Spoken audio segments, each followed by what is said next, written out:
Hello everyone! Welcome to my vlog. Today we are here on the farm surrounded by nature to cook one of our favorite dishes, ginataang langka.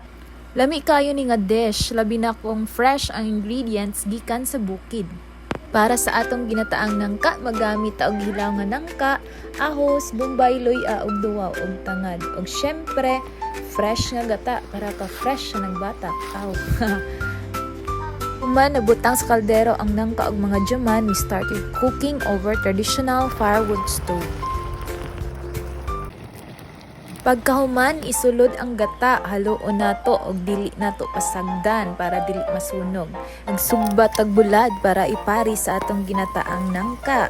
Perfect kaayo ni nga pagkaon para sa init nga kanon ug maayo nga kauban. Thank you so much for watching, friends. Don't forget to like and share for more farm to table recipes.